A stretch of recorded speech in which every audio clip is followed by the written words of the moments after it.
안녕하세요. 포유한율연구소입니다. 여러분 모두 명절 잘 보내셨죠? 올해는 지난해보다는 더 멋진 한 해가 되기를 기원하면서 구정 기준으로 첫 방송을 하고자 합니다. 첫 방송 제목은 자산시장에서 거시경제 지표가 중요하다. 예를 들면 GDP 성장률 등이 굉장히 중요하다. 그렇다면 이유는 뭘까? 그래서 오늘 이 주제를 가지고 나왔습니다. 일반적으로 GDP 성장률에는 해당 국가 상장기업 전체 매출액과 영업 실적이 반영되어 있어요. 그러니까 주가 원리죠, 이게.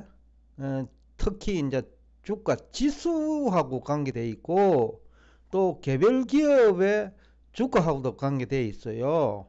이유는 개별 기업의 매출액을 모두 합하면 GDP 성장률과 비슷하거든요. 반드시 일치하진 않아요. 왜냐하면 GDP 개념 때문에 그 상장 기업 매출액 합계하고 그 다음에 그 전체 GDP 규모하고는 일치하지 않아요. 뭐 대부분 경제학자들은 이게 일치하는 거로 알고 있는 것 같기도 하고 한데, 그러나 GDP하고 그 상장기업 매출액 합계는 차이가 있습니다. 이유는 GDP 개념 때문이고요.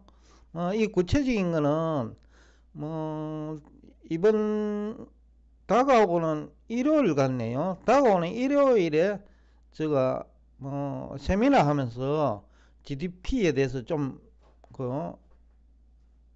상세하게는 얘기 못하고 2시간을 가지고 GDP를 상세하게 얘기하기는 사실상 어렵고요.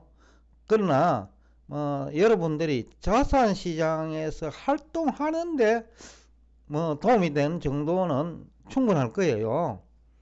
지금 국내에서 GDP 개념이나 GDP 결정 원리를 아는 사람은 제가 30년간 지켜봤는데 경제학자는 물론 경제연구소 한국은행조차도 제대로 모르고 있는 것 같다는 생각을 하고 있어요. 그것은 사례는 너무 많아요. IMF 때는 이전에는 IMF 올 거라고 얘기한 사람이 거의 없었고요. IMF 직후에는 모두 다 계속해서 한국이 위험할 것처럼 얘기했는데 또 금세 우리 GDP가 회복이 됐고요. 그건 미국도 마찬가지고 일본도 마찬가지고요.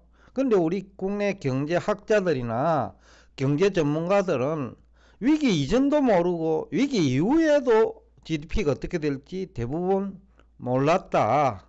그것은 지난 30년간 있었던 얘기다. 2021년 이후 지금까지 3년간도 대부분 실패했다. 특히 K 교수 같은 경우에는 12분기 연속 전망에 실패를 해요. 방향도 틀렸다는 거. 정확한 수치는 몰라도 방향이 지금보다 GDP가 개선될 것이냐, 아니면 최소한 현재 수준을 유지할 것이냐, 아니면 망가질 것이냐, 그 두 가지 중에 그 간단한 판단조차도 안 되더라는 거죠. 물론 K 교수뿐이 아닐 거예요. 왜냐하면 K 교수가 활동을 해서 그 사람의 무능함이 노출된 것이지, 활동하지 않는 수많은 경제학자들 역시 그거는 마찬가지일 거라고 봐요. 왜냐하면 그 경제학 교과서가 너무 피상적으로 GDP를 얘기하고 있거든요. 투자와 저축, 그 다음에 소비 관계에서 GDP를 언급하는 정도이죠. 그러다 보니 K 교수는 저축을 가지고 계속 얘기하는데 저축의 개념도 잘 모르고 있어요.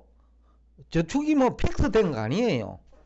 여러분들이 은행에서 대출을 받으면 대출을 받는 순간에는 여러분의 저축이 증가하고 그 대출금을 뭐 주식에 투자하거나 부동산 뭐 차량 구입에 사용한다면 그 저축이 내 계좌에서 다른 사람 계좌로 이동하는 거예요. 그러니까 그 저축은 픽스된 게 아니에요. 대출이 늘어나는 국면에서도 뭐 저축이 증가해요. 그런데 저축이 마치 픽스된 것처럼 얘기하는 사람이 있다라는 거죠. 뭐 K 교수가 그 대표적인데 미국의 저축을 가지고 이제 소비 다 하고 이제는 없다. 그러니까 미국 경제는 이제는 침체에 빠질 것이다. 그런 얘기를 많이 했거든요. 저축 개념조차도 모른다는 얘기예요. 그리고 GDP 결정 원리도 모른다는 얘기고 12분기 연속 미국 경제 망한다고 했는데 미국 경제는 오히려 더 탄탄해지고 있다라는 거죠. 지금까지는. 그래서 이 이유가 뭐냐 하면 경제학 교과서가 수박 그달기 수준에서 GDP를 언급하고 있어요. 굉장히 피상적이다는 거죠. 좀 더 구체적으로 하면 변동환율 시대에 고정환율을 가지고 GDP 관계를 얘기해요. 그러니까 틀릴 수밖에 없죠. 고정환율은 쉽잖아요. 대응하기가. 근데 변동환율은 대응하기가 굉장히 어려워요. 또 환율 전망을 할 수 있어야 되는데 그 환율 전망도 안 되거든요. 왜냐면 GDP를 모르면 환율 전망 안 돼요. 또 환율을 모르면 금리나 주가 이 전망도 잘 안 돼요. 그만큼 이제 변동환율이 중요하고 또 GDP 성장률에도 밀접하게 영향을 주기 때문에 이 변동환율 관련 그 메커니즘을 모르면 이 GDP도 할 수가 없어요. 또 금리조차도 마찬가지인데 기준금리를 가지고 우리가 경제활동하는 사람 거의 없어요. 또 그렇다고 기준금리 인상하면 반드시 시장금리가 올라가는 것도 아니에요. 올라가더라도 변동폭은 달라요. 실제로 2022년 3월 이후 미국이 기준금리는 5%대 그 중반까지 올려놨는데 5.37죠 지금. 시장금리는 4% 초반이거든요. 그것도 10년물이. 그러니까 이 기준금리하고 시장금리는 별도로 놀고 금리 결정 원리도 달라요. 그럼에도 불구하고 경제학자들, 경제 전문가들은 기준금리 중심으로 얘기를 하거든요. 그러다 보니까 지난 2년간 2022년 3월부터죠. 지금 2024년 3월 다 되었으니까 2년간 이 금리와 자사시장 관계를 설명하지 못했고 그 얘기를 듣고 투자한 사람은 대부분 희생됐죠. 미국 기준금리 올리니까 미국 경제 망가질 것이다. 그리고 미국 정시도 붕괴될 것이다. 그 논리를 거의 2년에 걸쳐서 전개했는데 2년 동안 문제가 없잖아요.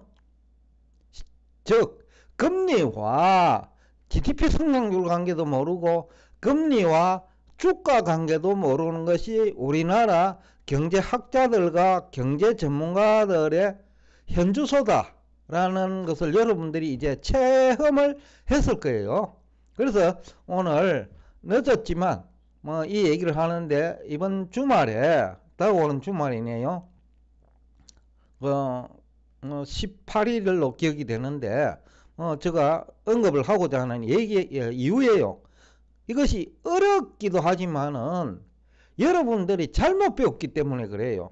즉 경제학 교과서가 지금부터 100년 전에 등장한 이론을 그대로 기술하고 있기 때문에 경제학자들도 그걸 암기하고 있고 경제학을 전공했거나 경영학을 전공한 사람도 그렇게 알고 있는 거예요. 즉 잘못 알고 있기 때문에 전망도 안 되고 대응도 안 되는 거예요. 성장률이 안 되니까 또 환율이 안 되고 또 시장금리 모르게 되고 상장기업 영업실적이 어떻게 될지 모르게 되는 거고, 그러다 보니까 정권 전문가들은 바람잡기만 하고 있고, 결국 희생자는 이제 투자자들한테 돌아가고, 그만큼 이제 우리나라의 거시경제 관련 지식이 정말 그 수준이 낮다. 제가 그래서 가끔 그 우리나라 경제학자, 경제 전문가 수준이 말레이시아나 그 인도네시아 수준이다라는 얘기를 하는데, 최근에 들어와서는 거의 아프리카 후진국 수준 정도까지 온 것 같아요. 얘기를 많이 해요. GDP 관련해가지고 뭐 다음 분기에 어떤 이유 때문에 미국 GDP가 망가질 것이다. 예를 들면 실리콘밸리 은행 사태가 생겼으니 미국 경제는 망가질 것이다. 그건 제가 공부를 안 했단 말이죠. 그러다 보니까 경제학만 가지고 얘기하니 그런 그 논리가 나오는 거예요. 그래서 저는 이제 그런 논리 전개하는 사람을 소설가라고 합니다. 삼류 소설가. 즉 유행가 가사를 가지고 와가지고 경제학 얘기한다는 거예요. 완전히 엉뚱한 시대, 그러니까 100년 전 얘기를 가지고 100년 후 AI 시대에 그 이론을 가지고 얘기한다는 거죠. 그러니까 거의 맞을 수가 없어요. 농경사회에서 등장한 이론을 오늘날 같이 4차 산업 중심으로 세상이 움직이는 시대에 억지로 깨 맞추려고 하는 거예요. 그러다 보니까 계속 틀리죠. 앞으로도 계속 틀릴 거예요. 아마 뭐 주식을 하든 채권을 하든 부동산을 하든 뭐 기업에서 외환 업무 담당을 하든 이 GDP 성장, 즉 GDP 결정 원리죠. 이거 모르면 계속해서 실패하기 마련이에요. 그래서 이번 주에 제가 세미나에서 뭐 이걸 거시경제를 좀 중심으로 다루고자 하는 이유이기도 해요. 우리 국내에서 대부분 전문가들은 주식, 부동산, 금리, 대부분 개별 뭐 주식이나 아니면 개별 금리, 회사채 금리죠. 이거 중심으로는 뭐 얘기를 하는데 전체를 모르면 이것이 뭐 정확할 수가 없어요. 실제로 개별 기업 주식에 투자해갖고 성공한 사람은 거의 없거든요. 2021년 3월 하더라도 미국 경제는 망할 테니 중국에 가서 투자하라라는 얘기를 2021년 하반기까지 얘기를 했죠. 그것이 K 교수고 A 교수고 대부분이죠. 정권 전문가들도. 그런데 지금 어떻게 됐나요? 중국에 투자한 사람은 다 대부분 실패했고, 미국이나 일본에 투자하는 사람은 대부분 성공을 했단 말이죠. 그러니까 개별 기업조차도 전체 GDP와 상장의 매출의 관계를 모르면 그건 실패하기 마련이라는 거죠. 그럼에도 불구하고 여러분들은 굉장히 중요한 이 거시경제에 대한 관심도 없고 오로지 어느 종목에 투자할까라는 것에만 관심이 있고 그것만 가치가 있는 것으로 착각하고 있다는 거죠. 그래서 실패하는 거죠. 부동산 시장도 결국은 금리 몰라가 당한 거예요. 그리고 중국 경제 어떻게 될지 몰라가 당해버린 거예요. 우리나라 부동산이지만은 그만큼 이 거시경제 중에서 GDP 성장률은 중요하다. 그리고 GDP를 알기 위해서는 반드시 변동환율 결정 원리를 알아야 된다. 그리고 시장금리가 중요한데 국내에서는 누구도 변동환율을 언급할 능력이 없고 시장금리를 언급할 능력이 없다. 은행에 금리 전문가라고 활동하시는 분은 금리 개념도 모르는 것 같아요. 그러면서 지난 2년간 금리 얘기를 했거든요. 미국 주식 하지 마라 얘기를 했고. 그러니까 결국 금리를 모른다는 얘기죠. 죄송합니다. 그래서 이번 일요일에 완벽하게 제가 정리는 못 할 거예요. 시간이 많이 걸리니까. 포유환율연구소가 지난 뭐 10년 이상 이 성장률 전망 방향은 잘 안 틀리거든요.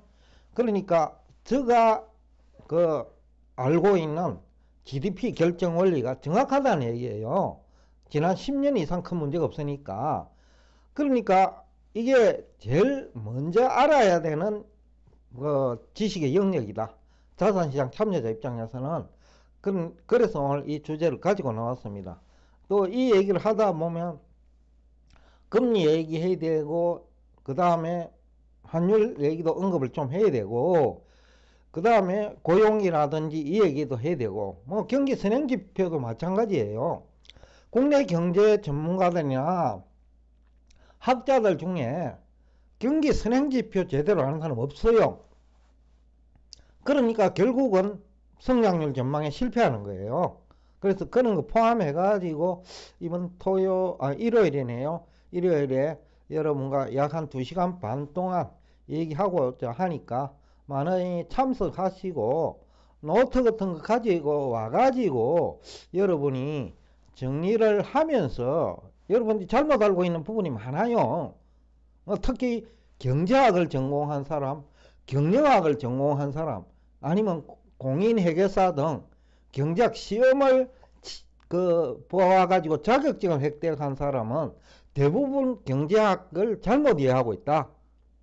그러니까 그런 분들, 은행에 근무하시는 분, 증권회사에서 근무하시는 분들이 많이 오셔가지고 뭐 한 2시간이지만은 조금이라도 여러분이 잘못 알고 있는 부분을 그 제대로 이해했으면 하는 뜻에서 2시간 반에 걸친 세미나 시간을 마련했으니까 많은 참석 바라면서 다시 한번 새해 복 많이 받으세요 하고 오늘 대화를 여기서 마치겠습니다. 오늘도 끝까지 경청해 주셔서 대단히 감사합니다.